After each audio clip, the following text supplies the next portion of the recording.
चलिए खेल को आरंभ करते हैं और जो खेल के कुछ नियम है वो इस समय हम आपको बता देते हैं। एक एक करके प्रश्न आएंगे आपके सामने, उसके सामने जो धनराशि लिखी है सही उत्तर दे करके आप वो धनराशि जीत सकते हैं। 3 लाइफलाइन रखी हुई है आपकी। पहली लाइफलाइन है ऑडियंस वोट, दूसरी लाइफलाइन है वीडियो कॉल अ फ्रेंड, तीसरी lifeline double dip. Let's play Kaun Banega करोड़पति। मनोज जी और विक्रांत, हमारी शुभकामनाएं आपके साथ। पहला प्रश्न 1000 रुपए। मनोज जी और विक्रांत आपकी स्क्रीन के ऊपर ये रहा।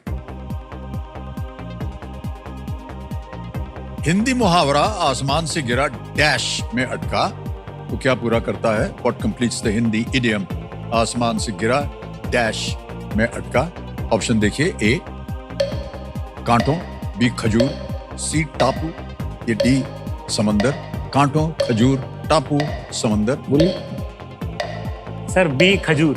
बी खजूर। क्या करें? लॉक कर दीजिए। लॉक कर दिया जाए बी को। बिल्कुल सही जवाब दिया आपने। चलो शुरुआत हो गई। आगे चलते हैं। दूसरा प्रश्न 2000 रुपए आपकी स्क्रीन के ऊपर ये रहा। जीन्स आमतौर पर किस सामग्री से बनाई जाती है? What material is generally used to make jeans?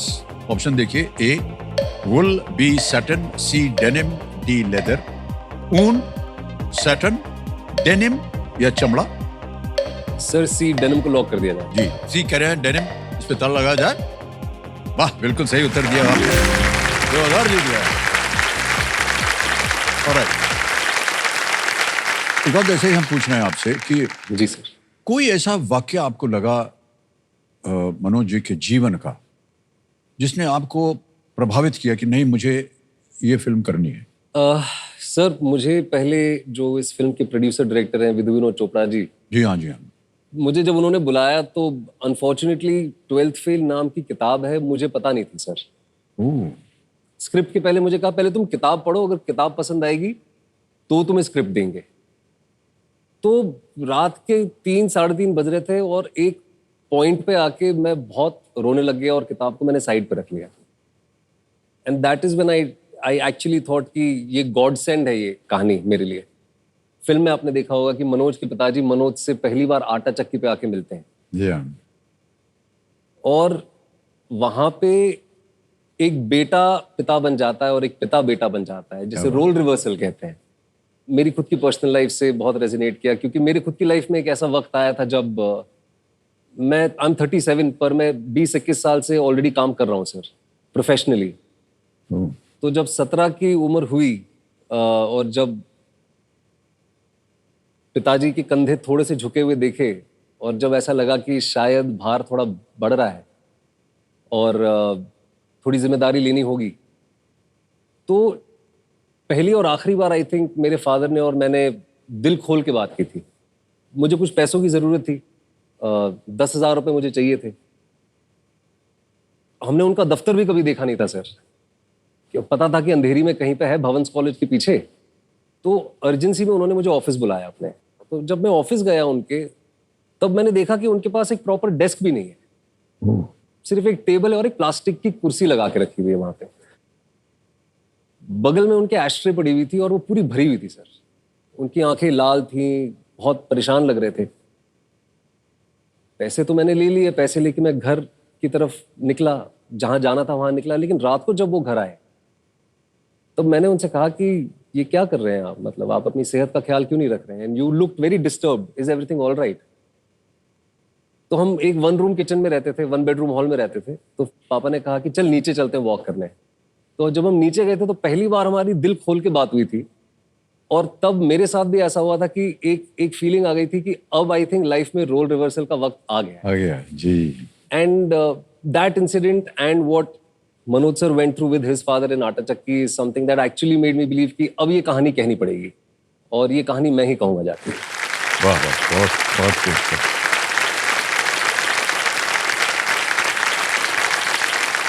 जो आपके निर्देशक है जिनके बारे में आपने बताया था, विनोद के बारे में। जी सर।